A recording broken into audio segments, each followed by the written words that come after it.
Welcome to Leka Eto Speak YouTube channel. Thanks for watching. Please don't forget to subscribe. Lovers all over the world, a very quick one. Ẹ káàbọ̀ sórí ìkànnì wa. So update tí a tún mú wá fún yín yìí, ẹ jọ̀ọ́ ẹ farabalẹ̀ kẹ́ wo fídíò. Ó wà very important because wọ́n ní ojúlàlá kan fi sọrí. Kọ́lọ́ má dẹ̀ jẹ́ kí èèyàn ó kó sí ọwọ́ agbénipa. Kọ́lọ́ má jẹ́ kéèyàn ó gbé sí ọwọ́ apanilẹ́kúnjayé because àwọn incident mẹ́ta tí a mú wá fún yín yìí ó jẹ́ nǹkan tí ó yẹ kí gbogbo àwa tí a jẹ́ ẹni tí ó ti kó ọrọ̀ jọ láwùjọ, àtọkùnrin àtobìnrin àtọmọ kékeré àtàgbàlagbà, ká farabalẹ̀ ká wo fídíò yìí because àwọn ẹ̀ṣọ́ aláàbò ojú wọn rí tó, wọ́n gbìyànjú, especially téèyàn bá fẹ́ mọ wípé ìwà ọ̀daràn ó kún àwùjọ wa, kéèyàn ó máa lọ sí kóòtù lẹ́ẹ̀kọ̀ọ̀kan, kéèyàn lọ máa wo bí ọwọ́ ṣe ń tẹ àwọn tí wọ́n ń da ìlú rú, tí wọ́n jẹ́ kí àwọn èèyàn kí wọ́n fi ẹ̀dọ̀ lórí òróró ní àwùjọ. So eléyìí tí a tún mú wá fún yín yìí, a rí ibi tí Fúlàní tí wọ́n ti gbé owó ransom, owó tí wọ́n gbà lọ́wọ́ àwọn tí wọ́n jí gbé, tí wọ́n ti gbé sínú ilé. A dẹ̀ rí bí ọwọ́ ṣe tẹ àwọn tí wọ́n ń jí ọ̀kadà gbé, tí wọ́n fi kóńkó gba ọ̀kadà lọ́wọ́ àwọn èèyàn. So a dẹ̀ tún rí bí àwọn tí wọ́n jí mọ́tò gbé náà, a rí bí wọ́n ṣe ń ṣọṣẹ́. So eléyìí la tún ní ká mú wá fún ẹ. Farabalẹ̀ kẹ́ ẹ bá wo fídíò yìí, kẹ́ ẹ dẹ̀ fi kọ́mẹ̀ntì tiyín sí abẹ́ aṣáájú fọ́nrán gàdí ń bẹ láṣáájú gàṣáájú ń bẹ láti bá àwọn amòògùn ṣèkà yìí nínú yàrá tó sáwọ̀ tá a ti bá owó nìyí, nínú yàrá rẹ̀ tá a ti bá owó nìyí, tí ìyàwó rẹ̀ sì gbé owó, tí ń gbé owó sálọ, tá a fi gba owó lọ́wọ́ ìyàwó rẹ̀ nínú yàrá ìyàwó rẹ̀ tá a ti bá owó nìyí. Sódù rẹ̀ nìyí o, yàrá wọn ní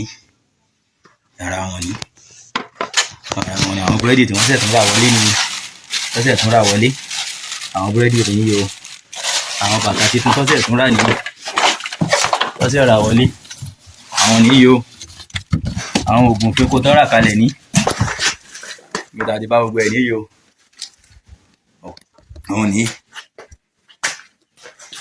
nìyí o, sódù tá a ti bá nìyí o.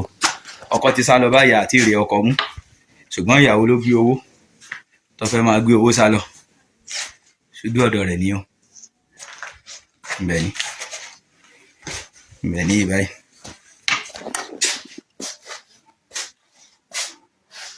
Dùbẹ̀ ní. Ní àwọn àdúgbò wo lẹ ti máa ń ṣe àwọn iṣẹ́ yìí? Ìbàdàn náà la máa ń lò. Àmọ́ ẹ dárúkọ àwọn àdúgbò ní pàtó. A lè lọ ọ̀nà ọjọ́ ká lọ ṣiṣẹ́ ńbẹ̀. A lè lọ ọ̀nà sáìdì Ìwó road ká lọ ṣiṣẹ́ ńbẹ̀. Láti gbogbo ìgbà tẹ́ ẹ ti ń la kónkó mọ́ àwọn èèyàn lórí fún iṣẹ́ yìí, èèyàn mélòó ló ti kú tara bíi pé bẹ́ẹ̀ ṣe la kónkó mọ́ wọn lórí? Mi ò tí ì rí èèyàn tó kú, ṣùgbọ́n wọ́n sọ pé àwọn ti rí èèyàn kan tó kú nínú àwọn tá a ti ṣiṣẹ́ fún. Wọ́n ní wọ́n bá bíi more than 34 million naira lákàùntì yín, ṣóòótọ́ ni? Bẹ́ẹ̀ni. Nínú owó ọ̀kadà yín náà lẹ ti rí gbogbo ẹ̀? Bẹ́ẹ̀ni. Kí lẹ wá ń fa àwọn owó yìí ṣe tẹ́ bá ti rí wọn? Yorùbá ní pé owó téèyàn bá ṣiṣẹ́ fún kò kí ń mọ́yàn lọ́wọ́.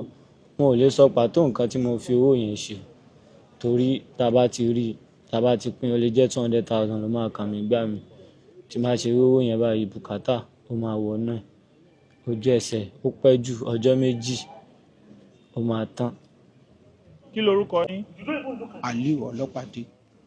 Ọlọ́pàá náà ló ti dé ibà. Ẹ jọ̀ọ́ kí lẹ ṣe tẹ́ fi di èrò àgọ́ ọlọ́pàá? Mo máa ń jí machine, mo ń jalè machine. Tí èmi àti ìkejì mi tá bá ti gbé ọ̀kadà, tá bá ti pé a kàn máa pe ibì kan fún ọlọ́kadà tó bá ti wá gbé wa débẹ̀. Èmi máa fún ọlọ́kadà yẹn lówó, bí bá ti ń fún lówó, ìkejì mi máa la kíní ìpọ́npọ́n mọ́ lẹ́yìn ọ̀rọ̀. Àti ìgbà wo lẹ ti bẹ̀rẹ̀ iṣẹ́? December last year yìí náà la pàdé. Àwọn bo ni lẹ máa ń gbé àwọn ọlọ́kadà yẹn lọ tí ojú òkì fi ń ká yín mọ́ tẹ́ bá wó ọmọdé ilé mọ́ wọn lórí? Bí alẹ́ la máa ń jáde, tá bá ti jáde lálẹ́ yẹn, a máa pé ibikíbi fún, a wá wo ibi tó bá dá, ibi tó bá jẹ́ bí ojúgbó, ibi tó bá dá tí ò síyàn bẹ́ẹ̀, téèyàn pọ̀ bẹ́ẹ̀, ibẹ̀ láti máa dúró, la máa sọ pé ó wà. Tá bá ti wá sọ pé ó wà, èmi máa fún lówó, tí n bá ti ń fún lówó kejì mi máa fi ọgbọ́n yọ kíní yìí nínú àpò, ó máa jẹmọ́ lẹ́yìn ọ̀run. Ní gbogbo ìgbà tẹ́ bá ń lọ, ṣé àwọn èèyàn tẹ́ máa ń gba ọ̀kadà lọ́wọ́ wọn ń rí pọ́npọ́ yìí lọ́wọ́ yín ni? Ó máa ti gbé sínú àpò. Tẹ́ bá ti gba àwọn ọ̀kadà èló lẹ máa ń tà wọ́n? Ń tà mí 600, ìmí 500, ìmí 400, 450. So báwo ni ọlọ́pàá ṣe wá mú yín? Mo wà ní ilé ní òru ọjọ́ kan ni wọ́n wọlé kàn mí lára bí wọ́n sì mú mi. Wọ́n wá mú mi nínú ilé lóru. Ẹ máa tó bí ọmọ ọdún mélòó? 36 to 37 years. Iléyá kù ọjọ́ mẹ́ta, so gbà tán wọlé wọ́n gba àwọn phones mi, wọ́n ṣe transfer lórí account mi, wọ́n dẹ̀ bọ́ sí kitchen, wọ́n jẹun ọ̀gbẹ́, wọ́n bọ́ sí bar, wọ́n gbé NSC, wọ́n dẹ̀ mú, wọ́n tún gba àgbà tó ń lọ, wọ́n gbé Hyundai Santa Fe 2017. Kí lorúkọ yín? Taofik kí ni? Salaudeen. Kí ló gbé yín débi? Ajani. Irú ò léwọ́ yìí.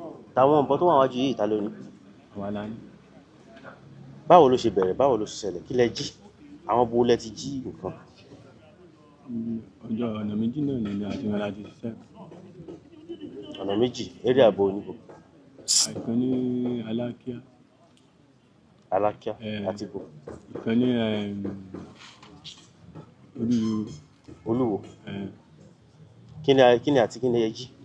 Àwọn ọlọ́pàá ní ìgbà tí wọ́n mú yín pé ibi tí ẹ ti lọ jalè, ẹ máa wo wájú, pé ibi tí ẹ ti lọ jalè, pé ẹ tún mu ọtí tí ẹnìyẹn ní nílé, pé ẹ take time ara yín láti ṣiṣẹ́ láàbí, pé àwọn kan tún sọ pé ẹ fipá bá aya arákùnrin náà lò pọ̀. Sóòótọ́ ni àbí irọ́ ni?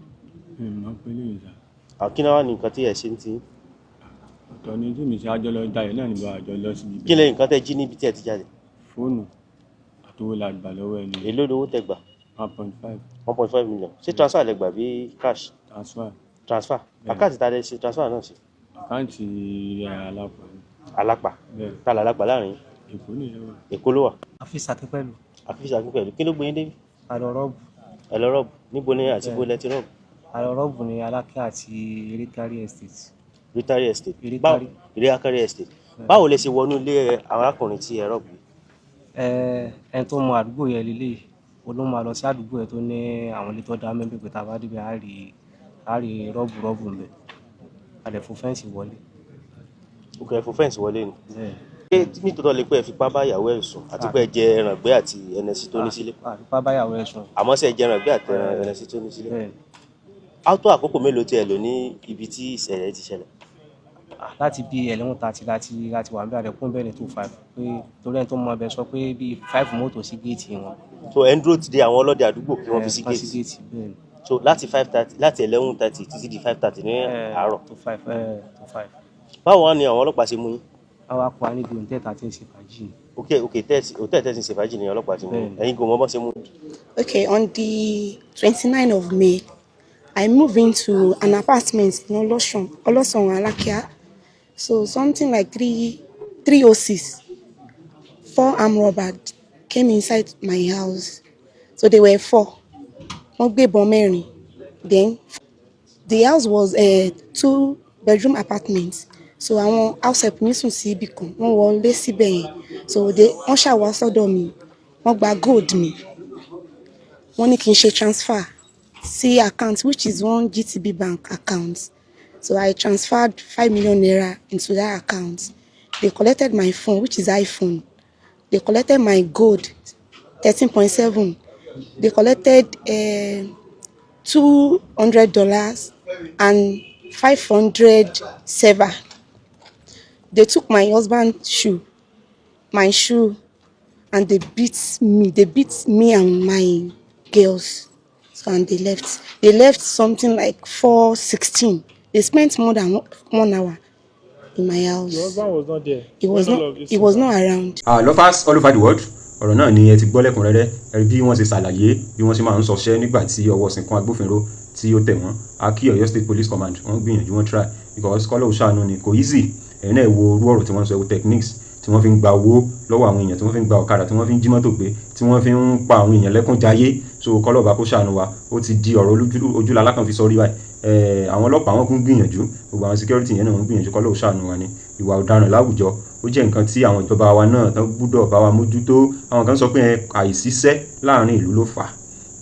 Èmi wò pé kò kí ń ṣe àìsíṣẹ́ láàrin ìlú, ọ̀lẹ àìlèṣiṣẹ́ náà kún. So kọ́lọ́ba ṣàánú wa. Ẹ̀yin tẹ́ bá ṣe ń darapọ̀ mọ́ channel wa, ẹ bá wa subscribe, ẹ like, ẹ comment, ẹ tan notification bell yín so that anytime tá bá ti mú irú fídíò báyìí wá, tá bá ti mú any fídíò wá, tá ti mú update wá, because àní dé tí yín ó di sí gbogbo tó bá ń lọ throughout the world. I appreciate the support yín. We love you all. Thanks for watching.